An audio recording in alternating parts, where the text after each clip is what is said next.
Welcome to the Folktale Project. This is Dan Schulz. This week, we're heading off to Italy for 3 stories, and there is no better place to start when you're talking about Italian folklore than with the Pentamerone. This is the story of a young lad, ogres, and jealous courtiers. This is Corvetto. I once heard say that Juno went to Candia to find Falsehood, but if anyone were to ask me where fraud and hypocrisy might truly be found, I should know of no other place to name than the court, where detraction always wears the mask of amusement, where at the same time people cut and sew up, wound and heal, break and glue together, of which I will give you one instance in the story that I am going to tell you. There was once upon a time in the service of the King of Wide River an excellent youth named Corvetto, who, for his good conduct, was beloved by his master, and for this very cause was disliked and hated by all the courtiers. These courtiers were filled with spite and malice, and bursting with envy at the kindness which the king showed to Corvetto, so that all day long, in every corner of the palace, they did nothing but tattle and whisper, murmur and grumble at the poor lad, saying, "What sorcery has this fellow practiced on the king, that he takes such a fancy to him? How comes he by this luck that not a day passes that he receives some new favors, whilst we are forever going backward like a rope-maker, from getting from bad to worse, though we slave like dogs, toil like field laborers, and run about like deer to hit the king's pleasure to a hair? Truly, one must be born to good fortune in this world, and he who is not luck must well be thrown into the sea. What is to be done? We can only look on and envy." These and other words fell from their mouths like poisoned arrows aimed at the ruin of Corvetto as a target. Alas for him who is condemned to that den the court, where flattery is sold by the kilderkin. Malignity and ill offices are measured out in bushels, deceit and treachery are weighed by the ton. But who can count all the attempts these courtiers made to bring him grief, or the false tales that they told to the king to destroy his reputation? But Corvetto, who was enchanted and perceived the traps, and discovered the tricks, was aware of all the intrigues and ambuscades, the plots and conspiracies of his enemies. He kept his ears always on the alert and his eyes open in order not to take a false step, well knowing that the fortune of courtiers is as glass. But the higher the lad continued to rise, the lower the others fell, till at last, being puzzled to know how to take him off his feet, as their slander was not believed, they thought of leading him to disaster by the path of flattery, which they attempted in the following manner. 10 miles distant from Scotland, where the seat of this king was, there dwelt an ogre, the most inhuman and savage that had ever been in Ogreland, who, being persecuted by the king, had fortified himself in a lonesome wood on the top of a mountain where no bird ever flew, and was so thick and tangled that one could never see the sun there.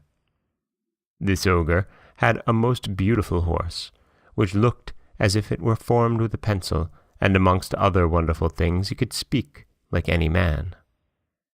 Now the courtiers, who knew how wicked the ogre was, how thick the wood, how high the mountain, and how difficult it was to get at the horse, went to the king, and telling him minutely the perfections of the animal, which was a thing worthy of a king, added that he ought to endeavor by all means to go to get it out of the ogre's claws, and that Corvetto was just the lad to do this, as he was an expert and clever at escaping out of the fire.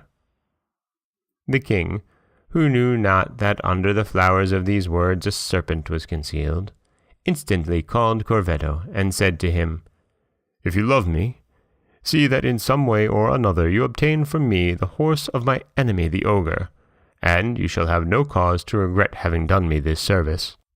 Corvetto well knew that this drum was sounded by those who wished him ill, Nevertheless, to obey the king, he set out and took the road to the mountain.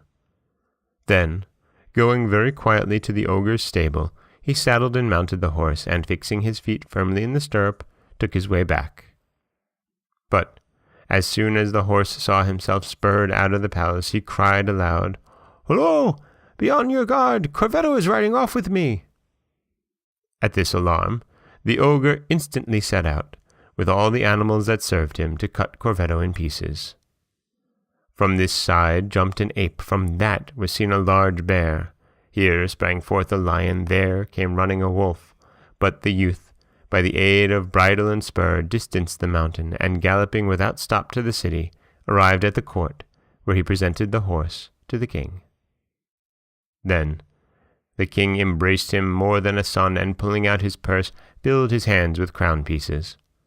At this, the rage of the courtiers knew no bounds, and whereas at first they were puffed up with a little pipe, they were now bursting with the blasts of a smith's bellows, seeing that the crowbars with which they thought to lay Corvetto's good fortune in ruins only served to smooth the road to his prosperity. Knowing, however, that walls were not leveled by the first attack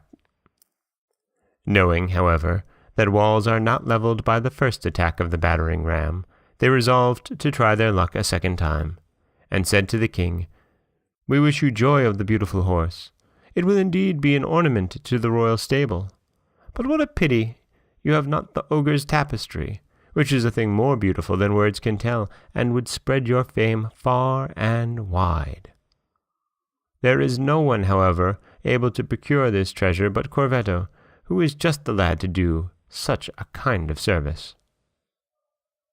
Then the king, who danced to every tune, and ate only the peel of this bitter and sugared fruit, called Corvetto, and begged him to procure for him the ogre's tapestry. Off went Corvetto, and in 4 seconds was on the top of the mountain where the ogre lived. Then passing unseen into the chamber in which he slept, he hid himself under the bed, and waited as still as a mouse until night. To make the stars laugh, puts a carnival mask on the face of the sky.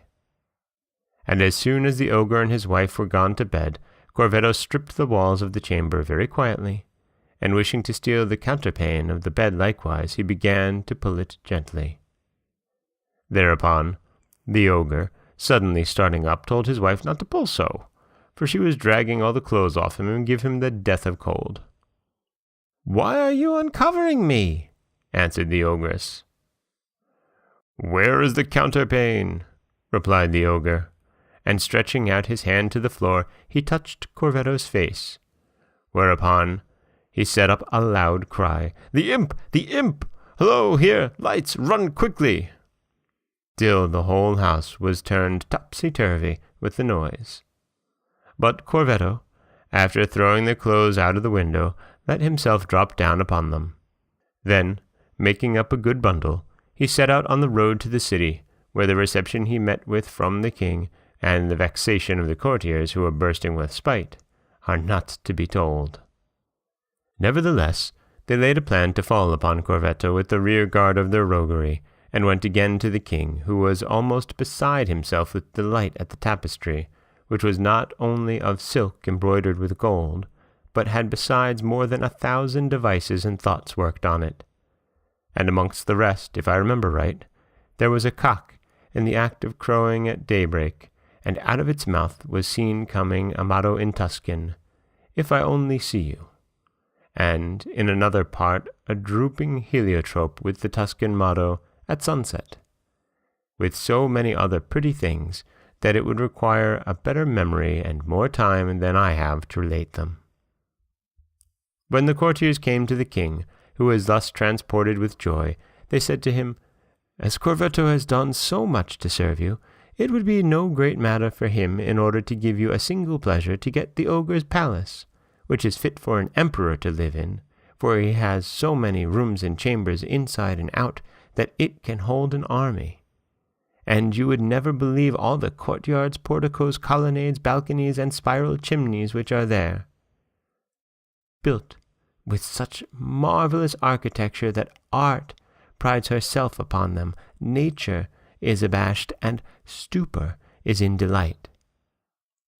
The king, who had a fruitful brain which conceived quickly, called Corvetto again, and telling him the great longing that had seized him for the ogre's palace, begged him to add this service to all the others he had done him, promising to score it up with the chalk of gratitude at the Tavern of Memory.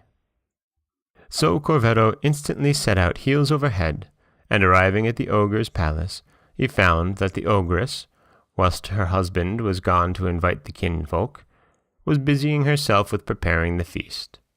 Then Corvetto, entering with a look of compassion, said, "Good day, my good woman. Truly, you are a brave housewife, but why do you torment the very life out of you in this way? Only yesterday were you ill in bed, and now you are slaving thus, and have no pity on your own flesh." "What would you have me to do?" replied the ogress. "I have no one to help me." "I am here," answered Corvetto, "ready to help you tooth and nail." "Welcome, then," said the ogress. "And as you proffer me so much kindness, just help me to split 4 logs of wood." "With all my heart," answered Corvetto. "But if 4 logs are not enough, allow me split 5. And, taking up a newly ground axe, instead of striking the wood, he struck the ogress on the neck and made her fall to the ground like a pear. Then, running quickly to the gate, he dug a deep hole before the entrance, and covering it over with bushes and earth, he hid himself behind the gate. As soon as Corvetto saw the ogre coming with his kinsfolk, he set up a loud cry in the courtyard. "Stop! Stop! I've caught him!" and "Long live the King of Wide River!" When the ogre heard this challenge, he ran like mad at Corvetto to make a hash of him, but rushing furiously towards the gate, down he tumbled with all his companions head over heels to the bottom of the pit, where Corvetto speedily stoned them to death. Then he shut the door and took the keys to the king, who, seeing the valor and cleverness of the lad, in spite of ill fortune and the envy and annoyance of the courtiers, gave him his daughter to wife, so that the crosses of envy had proved rollers to launch Corvetto's bark of life on the sea of greatness, whilst his enemies remained confounded and bursting with rage, and went to bed without a candle, for the punishment of ill deeds past, though long delayed, yet comes at last.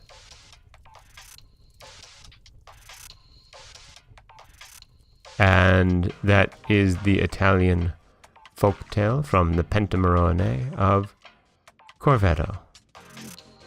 And in it we get some of the amazing word pairings that the Pentamerone is just chock full of, as well as some just truly beautiful descriptive language, falling upon Corvetto with the rear guard of their roguery. It's just beautiful. This is Dan Scholes for the Folktale Project. Don't forget that you can subscribe to the podcast on Apple Podcasts, Stitcher, Google Play, Overcast, anywhere you like to get your podcasts. You can also follow us on Twitter at Folktale Project. You can find us on Auto Radio, TuneIn Radio, iHeartRadio, Spotify, anywhere that you like to listen. And you can always head over to folktaleproject.com, where you'll find a new story waiting for you every Monday, Wednesday, and Friday. Thank you so much for listening.